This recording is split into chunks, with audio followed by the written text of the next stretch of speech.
Hi everyone, welcome to the last day of the Dotty mini purse sew along.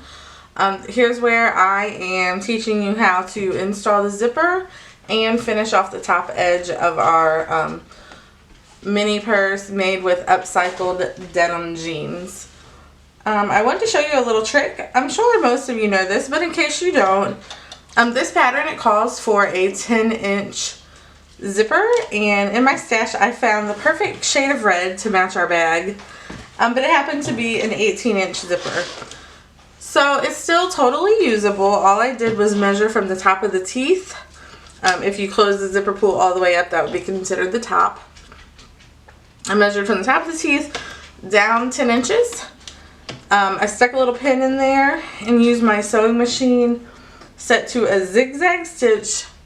Drop the feed dogs so they wouldn't pull the fabric through, or the zipper in this case, and stitched a little zigzag back and forth to create a bar tack. The bar tack is there to stop your zipper pull from sliding off the end.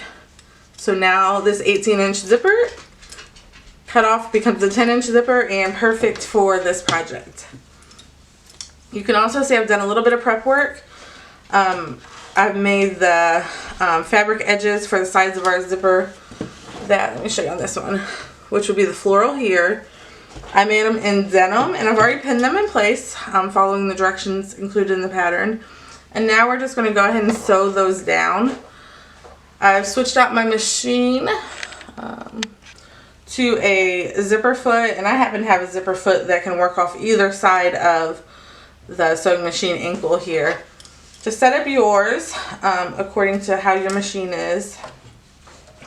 And when you're sewing a zipper, you want to run the actual edge of your zipper foot down right along the teeth, and you can feel the teeth are raised up. I'm actually going to adjust my needle over just a little bit. Set my fixed stitch so it'll lock it in place for me. And then just sew using a simple zigzag, removing pins as you go. If you don't quite trust yourself removing those pins, you could always use like a double-sided zipper tape to hold your fabric in place. But I just use my pins. I feel I have as much luck doing that as taping. Put a couple stitches in at the end. I forgot to grab some scissors. Let me grab them behind me. My machine does have a built-in cutter, but I prefer to use my scissors. Once you get to the end of your zipper, I stopped approximately a 1/4 inch away from my edge. This is also in the directions. We're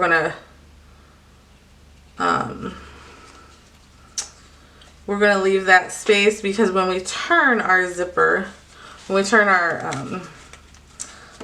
I don't know, zipper edge, I guess, when we flip it inside out, we're going to want, see how nicely that folds?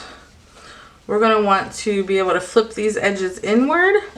So when we stitch it down, we'll have the folded edge will become essentially the finished edge, and we won't have any loose pieces hanging out. And you may have to do a little bit of trimming, clipping that little corner to help your fabric turn neatly. And you want it to look nice because this is going to be absolutely visible on your finished bag. And put a little clip in place, and we're going to stitch right across the bottom edge. Let's go ahead and sew our second side of our zipper pull in place. I'm not sure if you can see and hear, I now have a dog underfoot who is sneezing. Not sure what her deal is. She hears me talking and thinks it's an invitation for her to come play. So again, we're going to do a fixed stitch. If you don't have a fixed stitch with your machine, no problem. Just go back and forth a few times. Line up right along, guiding your foot down the edge of your zipper teeth. Again, all the way to the edge. This time, I'm sewing the opposite direction. Also, while I'm thinking about it, my zipper is a nylon zipper. A nylon zipper you can actually cut with your scissors and sew through slowly with your needle. If you have a metal zipper, it will absolutely break your needle. So you might want to either hand crank or avoid sewing over your needle, or your zipper, I'm sorry, altogether. And actually this purse is the first time I have seen a zipper tab sewn like this, and I actually really like it. I like how the little edge is curved in and you can't see it in the finished bag. Again, we're going to trim off some of our excess fabric right here just to help it lay a little nicer.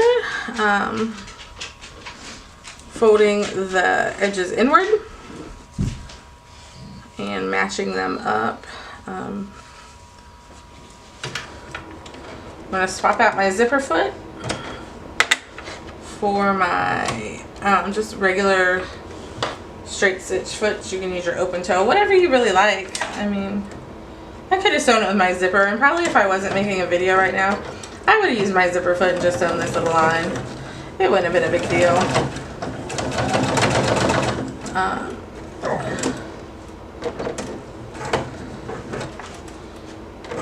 If I put my needle down, I can continue with top stitching all the way around.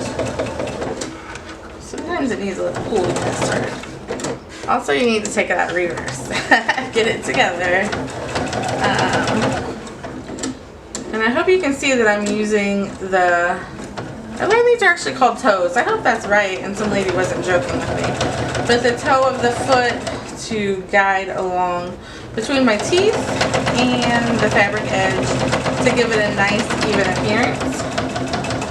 And I'm sure this sounds really loud on the video, but consider it sewing through a lot of stuff right there.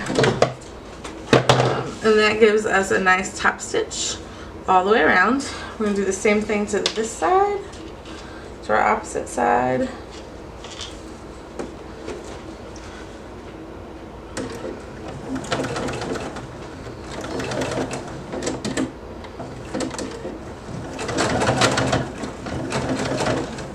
That's a lot of fabric, 4 layers of fabric.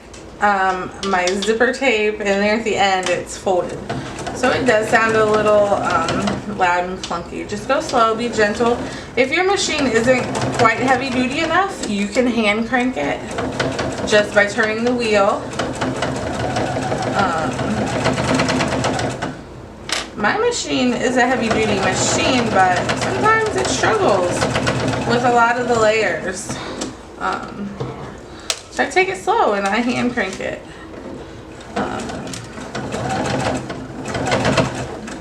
There we go. It's the second side. Trim those threads. Just doing a quick trim. Now we've created our zipper placket. Once we close it up, very nice and neat. So now I'm going to quickly put it in my bag. I'm going to use some clips. I've got a couple clips laying here. So in order to do this, we want to unzip our zipper all the way.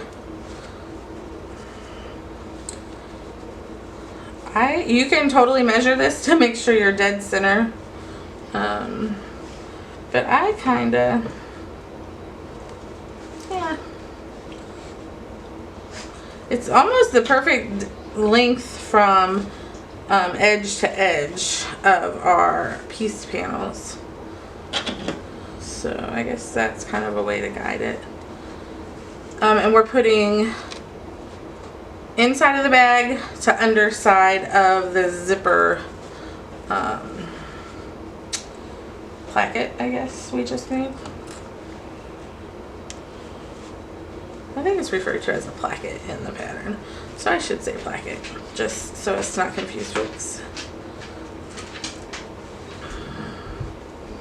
Now I have a sleepy dog underfoot who, Tasha is my larger dog, and she absolutely loves sleeping under my feet. If I'm sewing, she's typically either under my bench, under my table, or beside me, behind me. She's always right here. So now we're just going to do like a basting stitch or a long straight stitch just to put your zipper in place.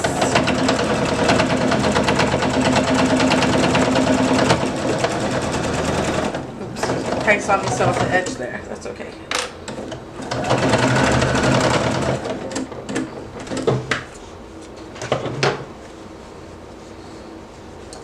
And again, for the sake of this video, I am going pretty quickly. I think if this was my first bag and I was sewing not on video, I would slow it down. But my camera, unfortunately, will only let me sew, or only let me shoot a video for about 12 minutes. And then it just stops and it gives you no warning. You're just done. So let me show you. Our zipper is now sewn in our bag. I'm happy with it. Unzip, tuck it in, and next you're going to apply the binding, just like any binding. This is double fold. I made it to match my lining. And basically you will clip it in place or pin it in place, whatever the case may be.